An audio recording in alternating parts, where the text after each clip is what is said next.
أفوض أمري إلى الله إن الله بصير بالعباد ولا حول ولا قوة إلا بالله العلي العظيم حسبنا الله ونعم الوكيل نعم المولى ونعم النصير أعوذ بالله من الشيطان الرجيم بسم الله الرحمن الرحيم الحمد لله رب العالمين بارئ الخلائق أجمعين والصلاة والسلام والتحية والإكرام على النبي الأمي المكي المدني القرشي الهاشمي الذي سمي في السماء بأحمد وفي الأرض بأبي القاسم محمد اللهم صل على محمد وعلى آل بيته الطيبين الطاهرين المعصومين المظلومين سيما بقية الله الأعظم روحي وأرواح العالمين لتراب مقدمه الفداء ولعنة الدائمة على أعدائهم أجمعين من الآن إلى قيام يوم الدين أما بعد فقد قال الله الحكيم في كتابه الكريم بسم الله الرحمن الرحيم وأنكحوا الأيام منكم والصالحين من عبادكم وإمائكم إن يكونوا فقراء يغنهم الله من فضله والله واسع عليم صلوات على محمد وآل محمد. اللهم صل على محمد. As we are discussing about the family structure in Islam, we reach to one of the very important topics under this main topic, which is essential to discuss and inshallah we try our best to make the presentation as simple as possible so our August gathering, our brothers and sisters can benefit from it, and inshallah I hope that some of the problems which exist in our societies,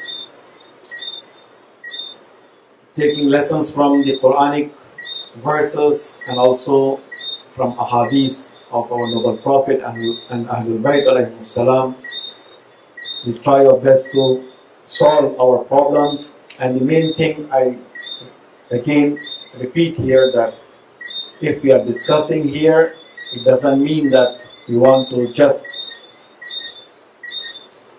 add up some extra knowledge on our information, but the main purpose, the main goal is to apply in our day-to-day life, so inshallah we can have a successful life and also we can achieve salvation in hereafter. Last night, while we discussed about the temporary marriage, only one point I want to mention here, though we were not able to cover all concerning the temporary marriage. There are many other aspects need to be discussed, but inshallah some other time we can shed light on those things. But one thing I want to mention in conclusion, that the temporary marriage is not a preliminary advice. Rather, it is a solution for the problems. The main thing, we should focus on the permanent marriage, which is the backbone of a family structure, through which and only through which we can construct a family. In this, we need to make sure that those who cannot afford the permanent marriage, for them, temporary marriage is allowed. And I encourage those who cannot afford, instead of committing haram and going for all other sort of rubbish thing which has existed in different societies, focus on the best solution provided by Islam and as it is halal and permitted, go for it with dignity and with pride. And I hope that our youngsters, especially those who cannot afford the permanent marriage, they don't care about the societies and they don't care about what people talk about them. Instead of that, they take note of the Allah's presence in all aspects of our life. So Allah is witnessing everything. So if we fear Allah subhanahu wa ta'ala, we don't need to fear anyone. If, God forbid, if we are not fearing Allah subhanahu wa ta'ala, we need to fear everyone.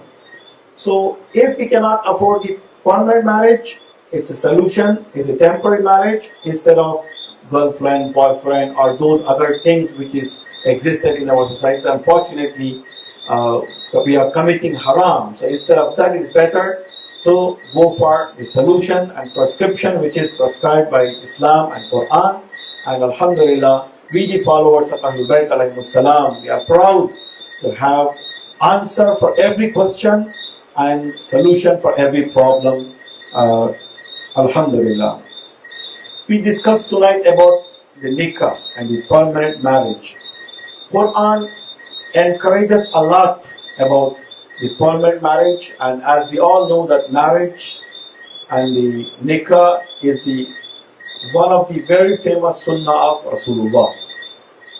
He himself mentioned in a beautiful hadith, it narrated from both the sources, from the Sunni sources and the Shia sources, Sunan Ibn Majah and Kulaini, the Usul-e-Kafi of the Kulaini, it is mentioned that An-nikahu min sunnati faman raghiba an sunnati falaysa minni. Nikah is my sunnah. Those who deny this sunnah, those who don't pay attention to this sunnah, those who don't apply this sunnah, they are not from my ummah. So this is very clear point that we need to follow the sunnah. If no benefit occurred, if no benefit we had in marriage, the only benefit if we had that we are following and reviving the sunnah of Rasulullah, that was enough for us to get married.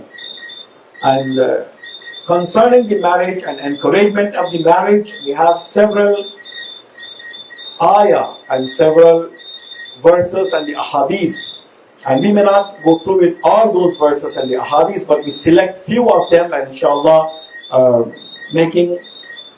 focusing on very important points we have in Quran and the ahadith concerning this very important issue, and which is the only option available for us to construct a family and inshallah produce an offspring.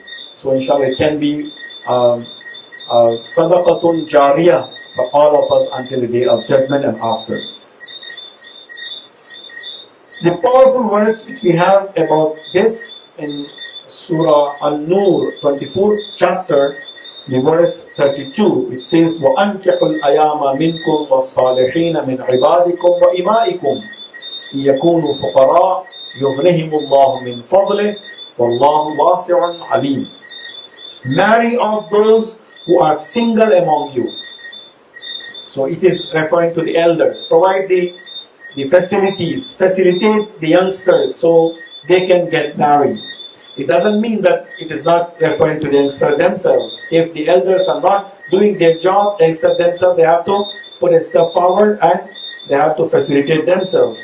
And the upright, meaning chaste or honest, among your male slaves and your female slaves. If they are poor, Allah will enrich them out of His grace. And Allah is all bounteous, all knowing. This is a very good discussion that in our youths, in our minds of our youths, this is a confusion already exists. How can we get married without having facilities, without having proper job, without having a home, without having a vehicle, without having a good salary or good income? As they don't consider that the provider is Allah alone. It's Allah who is the provider. It's not our intellect or not our skills even. There are many who are very much intelligent. There are many who are skillful, but they are lacking the livelihood. But there are many who don't have much intelligence and they are not much skillful, but they have a good amount of wealth. It shows that the provider is Allah subhanahu wa ta'ala. The sustainer is Allah subhanahu wa ta'ala. Once Allah subhanahu wa ta'ala is commanding you about something, we need to submit totally to the will of Allah subhanahu wa ta'ala. Once we do so, Allah will take care of the rest. In this verse, Allah clearly mentioned that if you are lacking livelihood, in yakunu fuqara, yughnihimullahu min fadlih. Allah subhanahu wa ta'ala will provide you. There is a special quota provider for that, allocated for that. So Allah will provide from that quota. So we cannot get that quota unless we get married.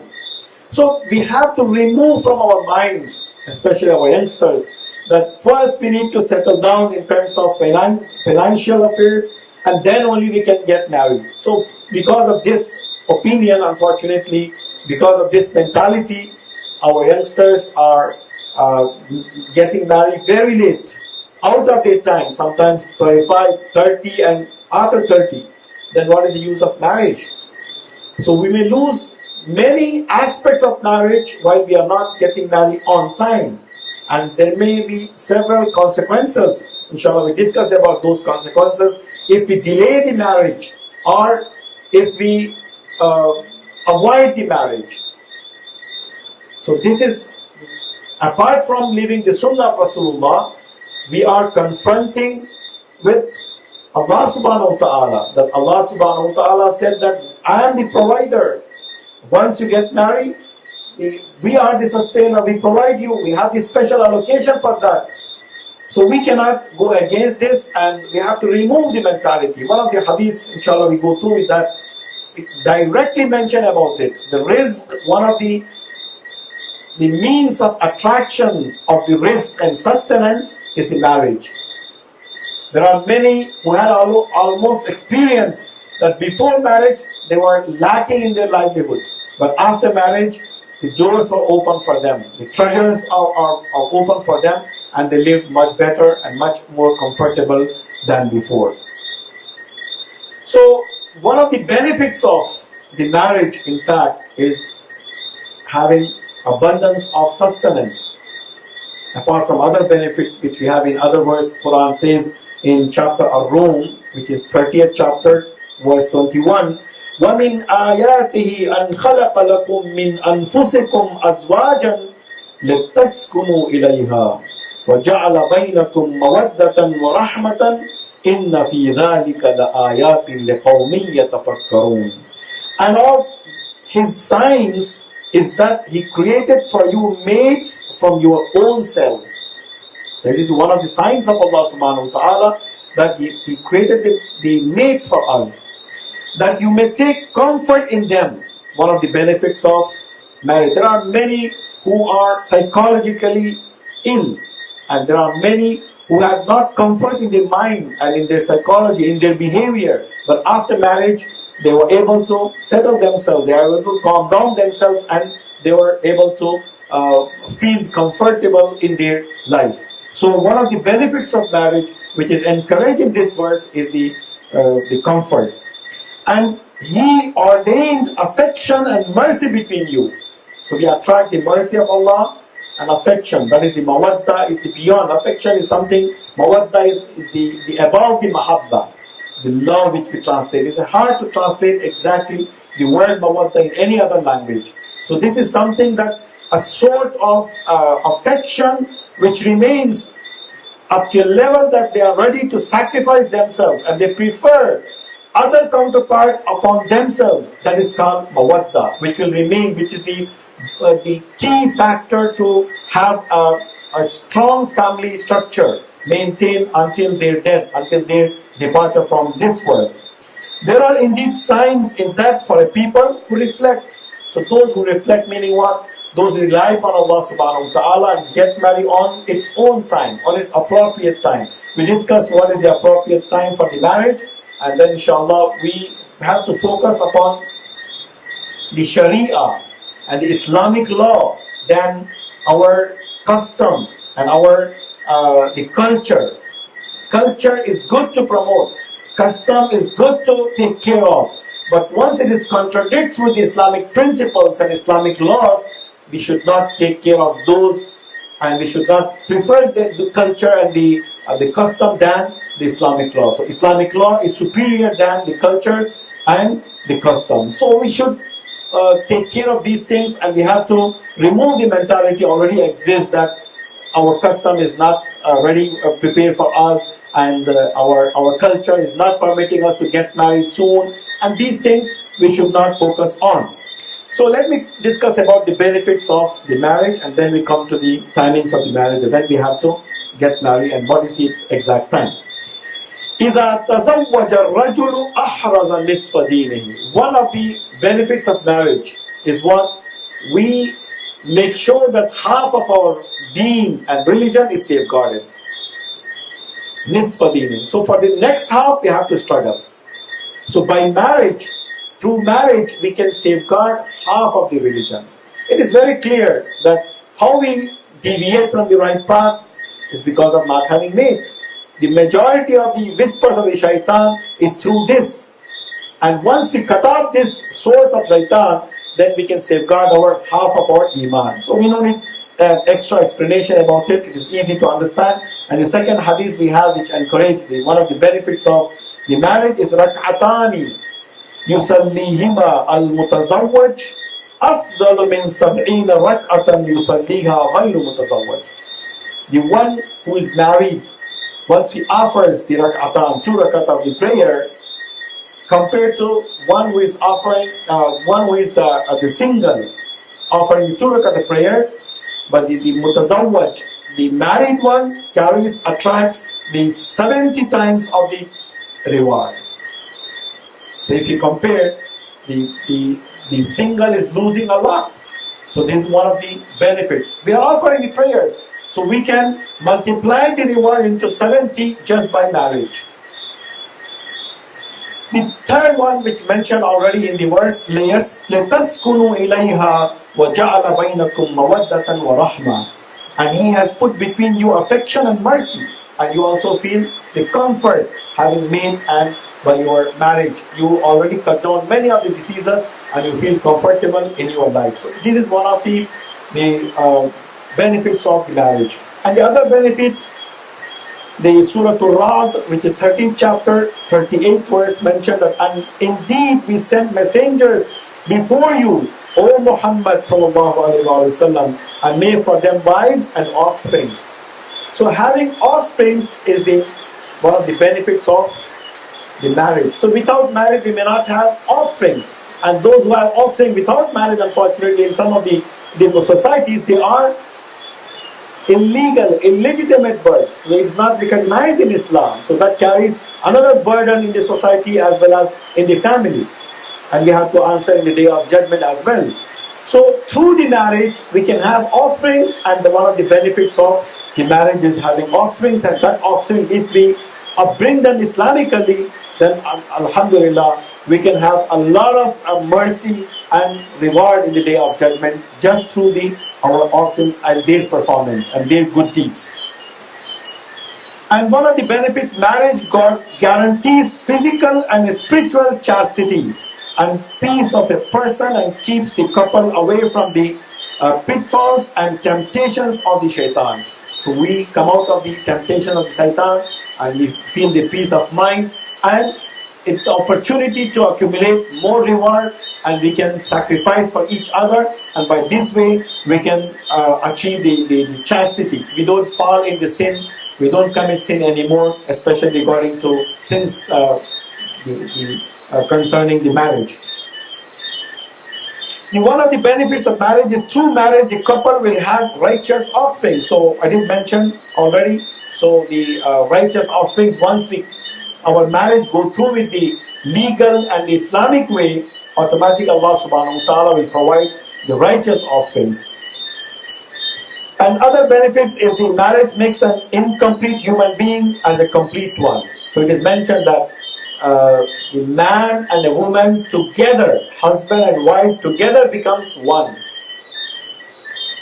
And if we are lacking in the man, that is completed by a woman. If we have some lacking in woman, it's completed by man. That's why we have two different creatures. They need all different requirements. We cannot make it as equality is not applied here. If their physique is not equal, how can we justify them as equal?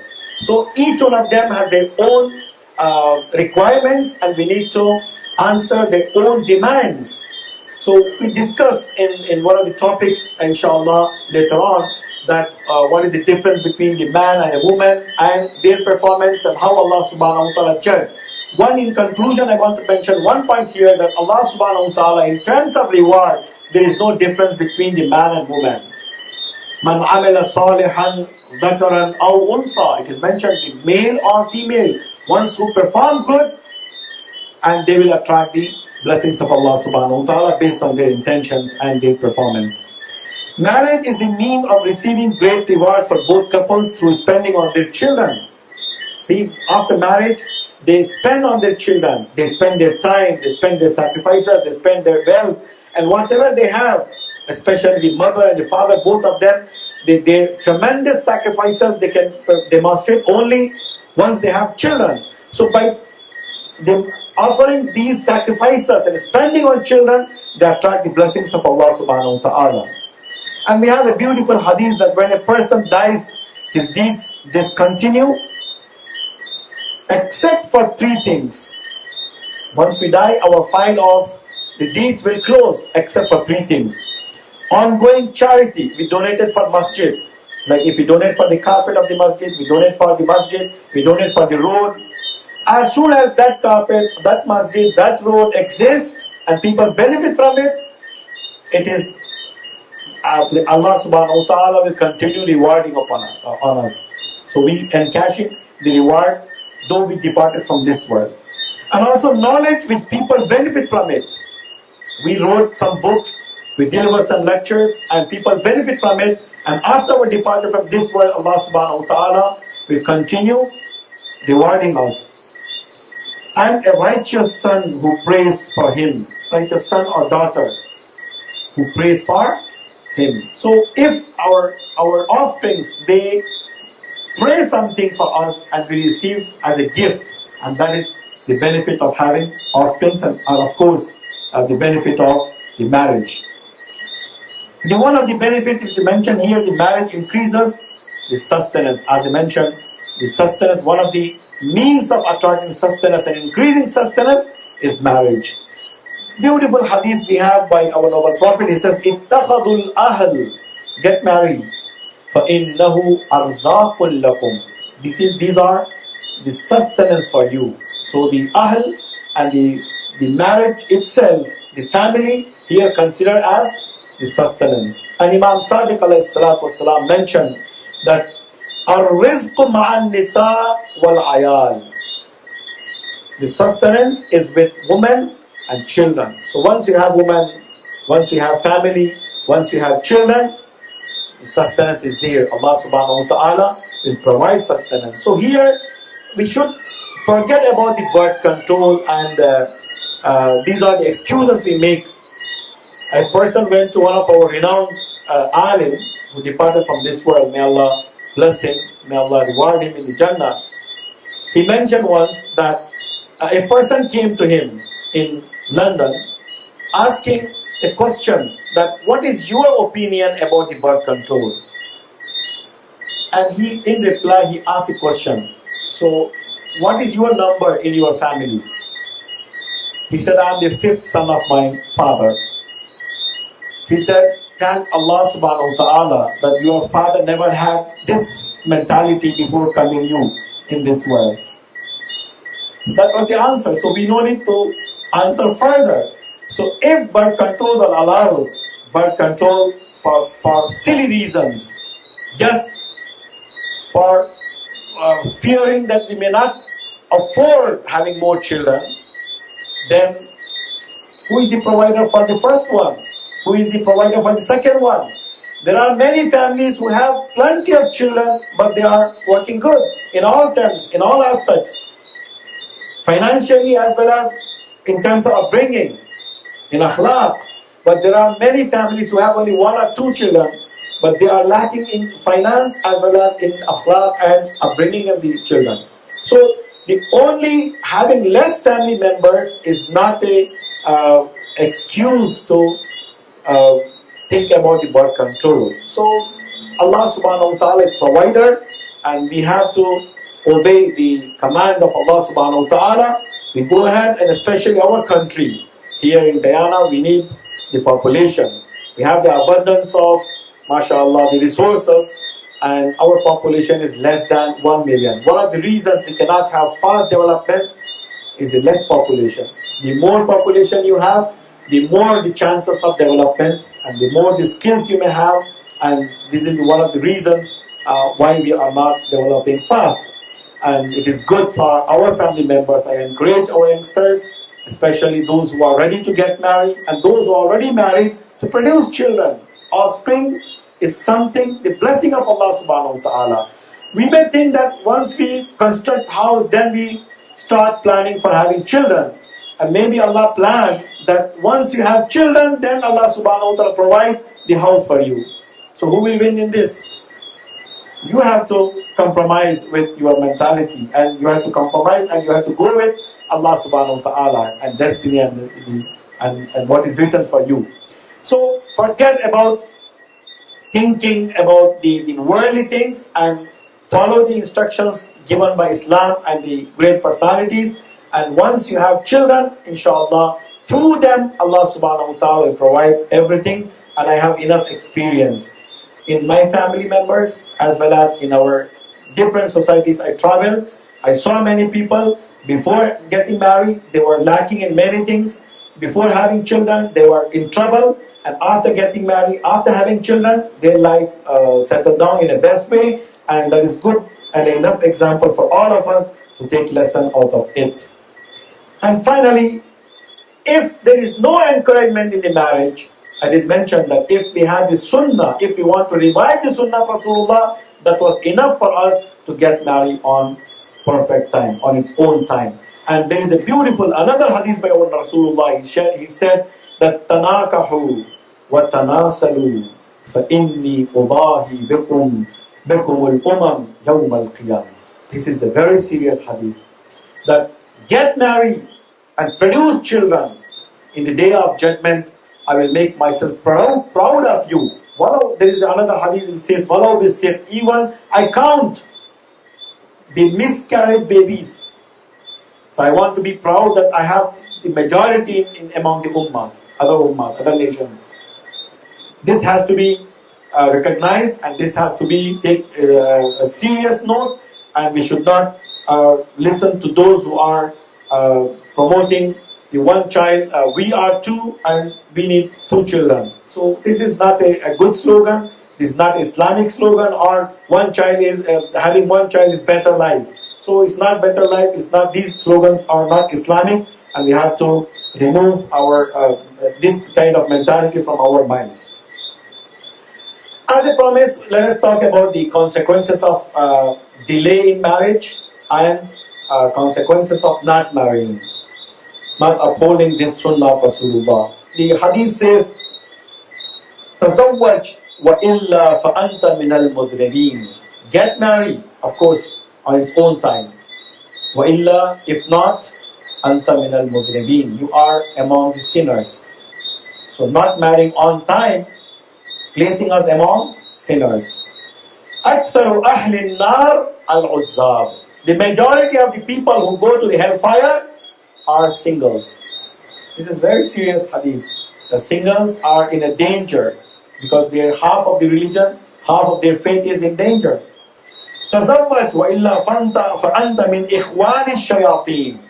The other hadith says that get married, otherwise you are one of the brothers of shaitan. This is very serious. Shiraru ummati uzzabuha. The worst among my ummah are the single ones. So this is very serious. Those who are on time, they have to think of this, and they should not bother about the society and the culture and mentality existed, and rely upon Allah subhanahu wa ta'ala in all affairs. Allah will make everything easy for us, inshallah. Now the very hard topic, and I think some of our youths are waiting for this: when to get married. What is the time to get married? Let me give some examples. Imam Ali alayhi salatu wasalam married while he was 25 or 24, and Lady Fatima was 9 or 12. Our Rasulullah married while he was 25. Lady Khadija was 40. And the other marriage, he was 52. Lady Aisha was 9 or 12. So there is no perfect formula in terms of age. At what age we have to get married? No. It depends upon the person and circumstances. The formula is, once you are mature enough in terms of your physical fitness as well as your mental maturity, then it's time to get married. Once you feel that you need a mate, you need a partner, without that you are deviating and distracting yourself, then that is the right time to get married. And you have to facilitate if you are lacking something. The elders, they have to facilitate. And rely upon Allah subhanahu wa ta'ala if you are lacking. I will mention some of the methods. Why we are suffering, why we are not getting married on time, why we are deviating from the right path, because of certain things that I have no money for my marriage ceremony. Who said that marriage ceremony is obligatory? The obligatory part is nikah. Once you are ready for that, the nikah is obligatory part. The marriage ceremony is not obligatory. You can invite people as less as possible, just your family members, just your close friends, and feed them like a cup of water, maybe a juice, or maybe a fruit, or maybe a sweet. Not necessary to feed them a nice biryani or a cook-up or other very lavish things. And it is not necessary to organize your ceremony in the 5-star hotels. And rather it is not encouraging Islam. Rather it is discouraged. That lavishness in all aspects of life is haram in Islam. Whether you have it or not. Whatever we have, are we allowed to expend it in any way? First of all, Islam restricted earning money, gathering wealth through the only way of halal. We cannot gather the wealth through any way, only halal ways. If we gather abundance of wealth through the halal way, we are not allowed to expend it in any way. Only on halal ways we are allowed to expend. Because this is the trust in our hands from Allah subhanahu wa ta'ala. We have to answer in one day. Right? So lavishness is not encouraged at all in Islam in all aspects, especially in the marriages. Why we are suffering? In many, alhamdulillah, here in Guyana and Caribbean, I witnessed very simple marriage ceremonies. Recently we had a marriage ceremony in Albion village. MashaAllah, it was the simplest, and I cannot see simple than that. Without having much expenses, they organized the marriage ceremony, and it was looking totally Islamic. No music, no vulgarity, no other thing. Only we had the recitation of the Quran, some qasida, and some lectures, and that's it. And that is, I think, the entire world should take example out of it. Some of the things we have here in Guyana, alhamdulillah, we have to make ourselves proud of. And we have to uphold these values, and we have to promote it. Let others take lesson out of it. But unfortunately, in Middle East, in Indian subcontinent, in other parts, unfortunately, it is totally un-Islamic. They play music, they start their spiritual life with vulgarity and dance and this and that became part and parcel of the marriage function, marriage ceremony. So this is not encouraged in Islam, rather it is discouraged, and we put ourselves in committing sin, and we are destroying our minds and our beginning of our life, which is supposed to be spiritual. So age is not a formula. Anytime we are matured enough, we have to get married, no matter we have enough means or not. Once we feel that we are deviating from the right path without having married, without having made, then it's the right time to get married, whether you are 18, 19, or 20. I don't encourage people to go beyond 20 or 21. For rare cases, for any special thing like your studies or maybe some you want to achieve something bigger and you can control, you can protect yourself, then maybe up to 24, 25. But later than that, I don't think there is any sense this marriage makes sense after 25. I don't see it for men. And for women, I think the 16, 18, below 20 is the best age if everything, if other things are in place. I did mention that it's not a formula, but everyone, each one of us should think of our own circumstances and conditions. But once the formula is, once we are feeling that without marriage we cannot protect ourselves, then it's the right time to get married. Let me conclude with one of the very important incident that it is narrated about the Allama Hilli. I don't know exactly it is Allama Hilli or any other. Most likely it's Allama Hilli. He was about 15 or 16. One night he was sleeping and he woke up. And he woke all the family members, especially the father. He said, I need to get married. He said, okay, fine, alhamdulillah. He said, no, now. I want wife. I need to get married now. So it is midnight. Okay, tomorrow we search for someone. We try. No need to search. I know my neighbor, they have a daughter. I don't think they refuse.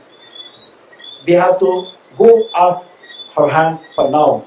So, no, what people think about it? Forget about people. I feel that I need a wife. So after this discussion, he was able to convince their parents, and their parents went and knocked the door of the neighbor, and said, Bismillah, come in. What is the time now? And this time something happened. What is the emergency? He said, no, it's not much emergency. Allow us to come in and see. We'll explain what is the emergency. And said, this is the condition, and our son needs the marriage, and we came to ask the hand of your daughter. So this is okay. Tomorrow we gather the family members and we, inshallah, discuss about it. No, right now, yes or no. And after, because if someone comes like Allama Hilli, nobody reject that proposal. And in conclusion, that marriage occurred right there, right at that time at midnight. And then the husband and wife went in, and the early morning, the father woke them up. Okay, this is time for Salatul Layl. The bathroom is ready for you. Get ready and make the ghusl and start your Salatul Layl. That was a simple marriage. Once you feel that you need, then you need to get married. No matter you are 15, 16, 18, 20. I'm not encouraging the child marriage. But once you are mature enough, once you need it, then you have to go for it. It's like Salawat ala Muhammad wa ali Muhammad.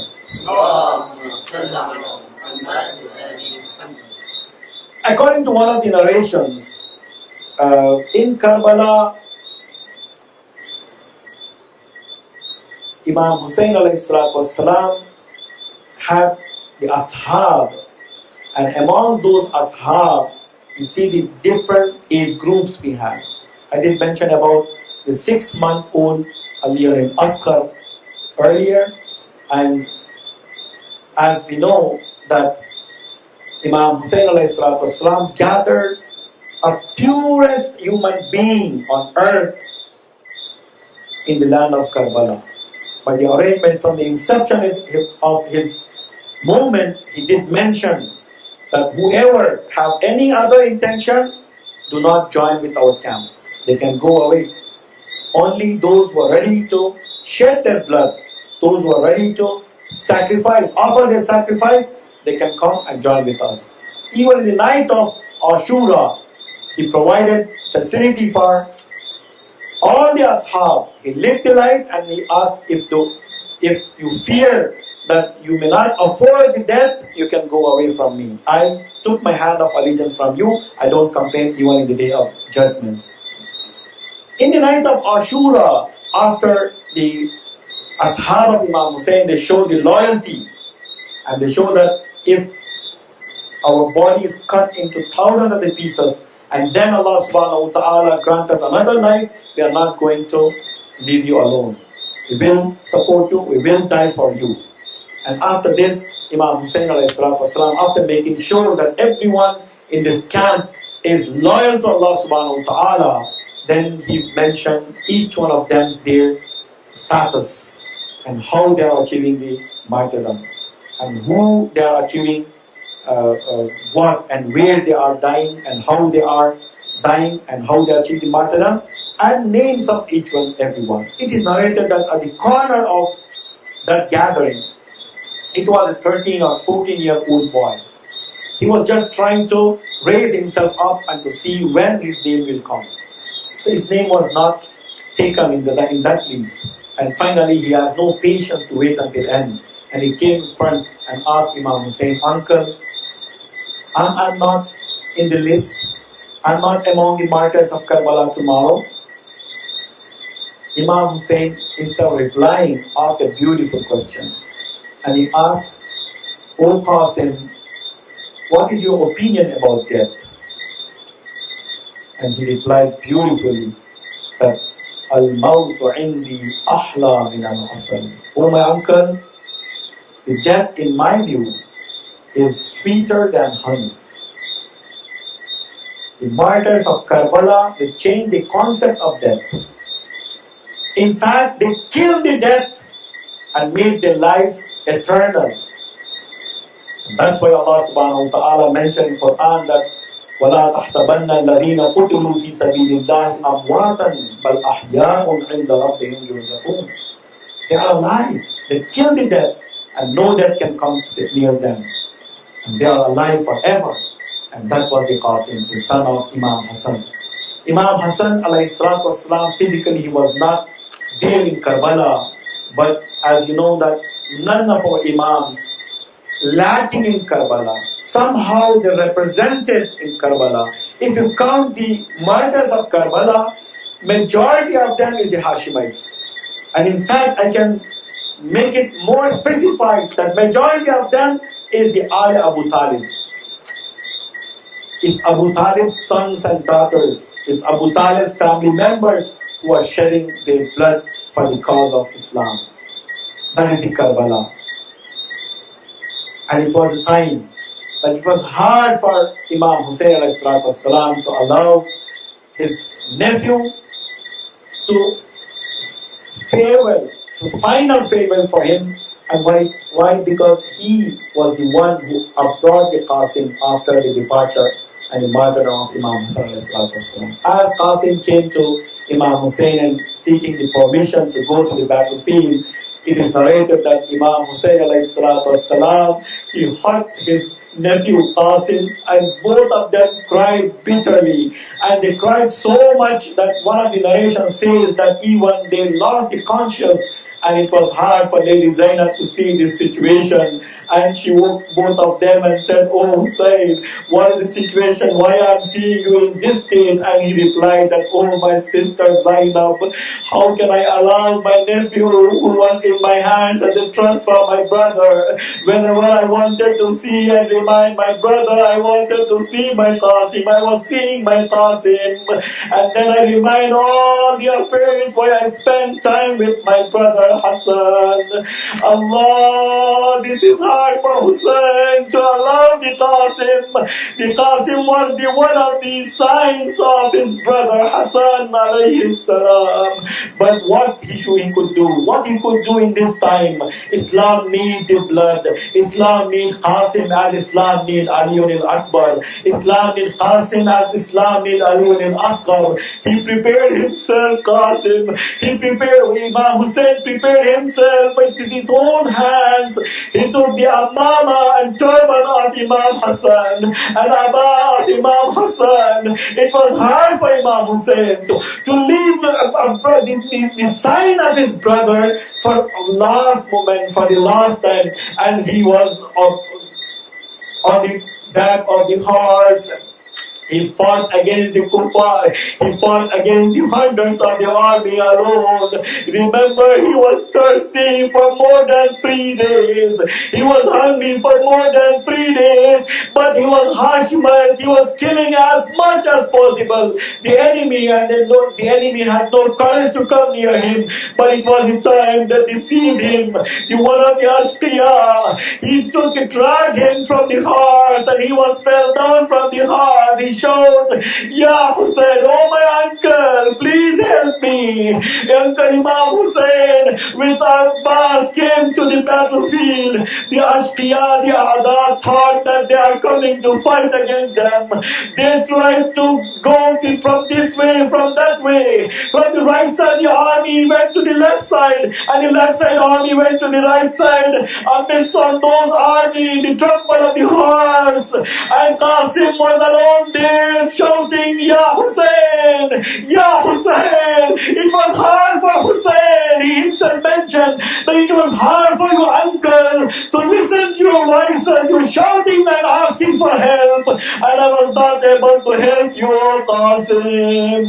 Assalamu alayka ya Aba Abdullah wa ala al-arwah allati hallat بفنائك عليكم مني سلام الله أبدا ما بقيت وبقي الليل والنهار ولا جعله الله آخر العهد مني لزيارتكم السلام على الحسين وعلى أولاد الحسين وعلى أصحاب الحسين.